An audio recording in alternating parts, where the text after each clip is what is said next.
The third question is from Abdul Jabbar from Hyderabad, India. I completely agree with your reply given in the previous session that Muslims must not migrate from Muslim countries to non-Muslim countries for a better living. I also agree with most part of your reply regarding Muslim living in non-Muslim countries, especially Western countries, should mostly migrate to a Muslim country. What are your views regarding Muslims living in India, since India was previously ruled by Muslims? And I would like to thank Brother Abdul Jabbar for asking this question. He's referring to the reply I gave in my last session, where a person asked that, is it permissible for a Muslim to migrate from Muslim country to a non-Muslim country for a better living? And I will just repeat in short, and I said it is not permissible for a Muslim to migrate from a Muslim country to a non-Muslim country for a better living, unless it is for education. He can do for that couple of years of education and come back, or if he wants to do dawah and he wants to become a full-time da'i, going as a da'i and giving dawah in a non-Muslim country is permissible, but for no other reason, for a better living or so that you can get more money or you can have a luxurious life, besides these two reasons, for a better living or anything else, it is not permissible for Muslims to leave a Muslim country and go to a non-Muslim country, especially referring to the Western country. And then I went further to say that the verse of the Quran, of Surah Nisa, chapter number 4, verse number 97, where Allah subhanahu wa ta'ala says that the angel comes to take the life of the person who had died in sin, that how was your state? And he said that we were weak and oppressed. Then the angel replies that the earth of Allah subhanahu wa ta'ala is vast, so why didn't you migrate? And those who do not do that, Allah says, they will go to hell and their refuge will be evil. So based on this, there are three options for a Muslim living in a non-Muslim country. And I gave the reply that Muslim living in non-Muslim countries, especially referring to the Western countries, that if they cannot live openly, declaring themselves to be Muslims, or cannot practice some of the Islamic aspects, or they cannot practice most of it or some of it, it becomes further for them to migrate to Muslim land. The second category, those Muslims living in a non-Muslim country where they can freely practice Islam and they have no problem at all, and they can call themselves Muslims, they can do all the fara'id, there's no restriction at all. I don't know any such country. There may be parts of some country, but as a whole I don't know. Some countries may be better than the others, but if such a situation is there, then it is not compulsory for them to migrate to a Muslim country, it is mustahab. That means they can stay, but yet better is to migrate. And the third condition is if the Muslim is oppressed or they are weak or they cannot migrate, then Allah will forgive them. This was my answer of three categories. But now the brothers posed the question, what about India? The Muslims living in India, because India was ruled by the Muslims for more than 1,000 years. So does India also come in the same category as a Muslim country? And that's a very important question. And Jazakallah for asking this question. There are some countries, and one of the good examples is India, that India was ruled for 1,000 years. And the population of India, approximately more than 1/3, about 40% of them were Muslims. Then the Britishers come, and they come saying that they don't do business, but they want to control India. They started ruling India, and then when they left, they created a division amongst the Indians who were living very peacefully. Even though the Muslims ruled India for about 1,000 years, the Mughal. If the Muslim rulers would have forced the non-Muslim to accept Islam, there would not have been any non-Muslims alive in India. Many accepted Islam because they liked Islam. Many people remained as non-Muslims, and there was no problem. But the Britishers, they had a policy of divide and rule. So when they left, they divided India into three parts, and they divided the Muslims especially, and 1/3 of the Muslims went to Pakistan, 1/3 went in India, 1/3 went to Bangladesh. They didn't give one country, they gave two countries, and Bangladesh and Pakistan, which was known West Pakistan, East Pakistan, they split. So now Muslims are divided into three.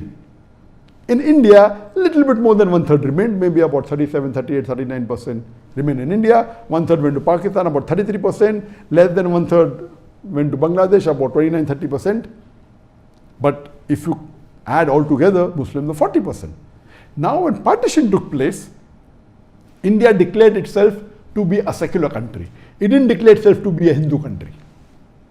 And when the constitution was laid down, it had a special rule It was a secular country, and it said that any citizen of India following any religion, that law of that religion will apply as far as civil cases are concerned. So if Muslims are living in India, they had a separate law, and today also they have, known as the Muslim personal law. The Christian have their Christian law. The Hindus, they have their Hindu law. So when this was drafted, it gave permission for all the religions to practice their religion freely. All the citizens of India. India was not at all a Hindu country, and even today it is not. It is a secular country, it is a democratic country, and it said that any citizen of India, whichever religion he belongs to, can live here peacefully. So based on that, India is a unique case in the world where Muslims ruled for 1,000 years. And today also, according to me, the majority of Muslims in any country in the world, number one is India. Though statistic-wise it says number one is Indonesia, about 220, 230 million Muslims. Number two is India, some about 200 million. Some people say that it is Pakistan, about 202 million.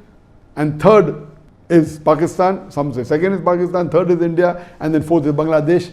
According to me, the Indian government doesn't declare the correct number of Muslims. They don't count many millions of Muslims in Assam, etc. I feel, according to me, minimum Muslims would be 250 to 300 million today.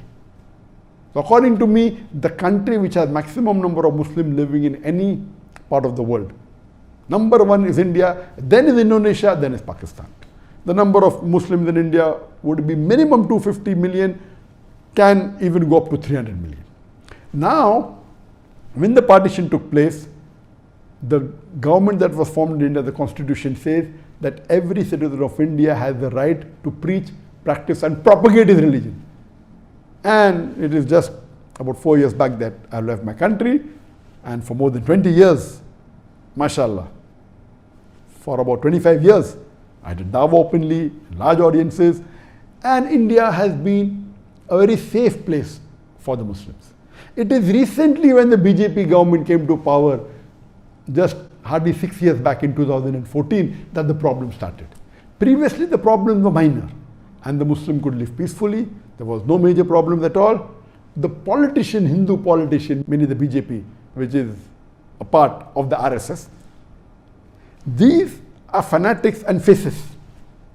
And they started promoting the Hindutva and trying to misguide the people.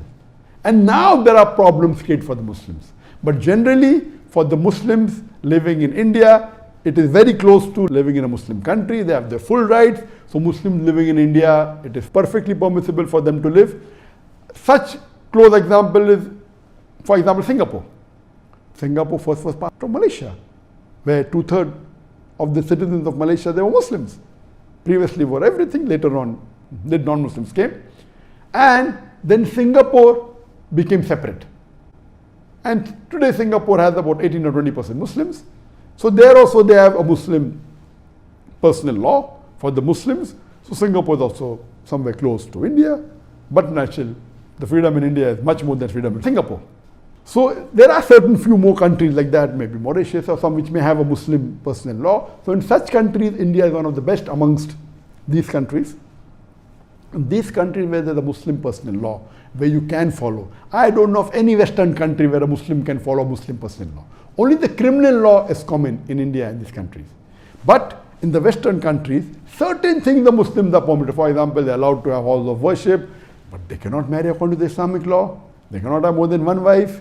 The nikah is not valid. The divorce is not according to the Islamic Sharia. Inheritance is not according to Islamic Sharia. You can will it, that's a different case. And neither can you openly practice your deen as you can do in India. Yes, there are some non-Muslim countries which are better than the other non-Muslim countries. So my answer was basically talking about non-Muslim countries, mainly the Western countries and the other non-Muslim country. So India will come close to a Muslim country, not fully like a Muslim country. It's not required for the Muslims in India to migrate. They can live, and you have a lot of history of Muslims, and if you see the structure that I've created and a rich source of Islamic knowledge is there in India. So, but natural, Jazakallah for asking the question. This is a different case altogether, like in India and other few countries of the world. Hope that answers the question.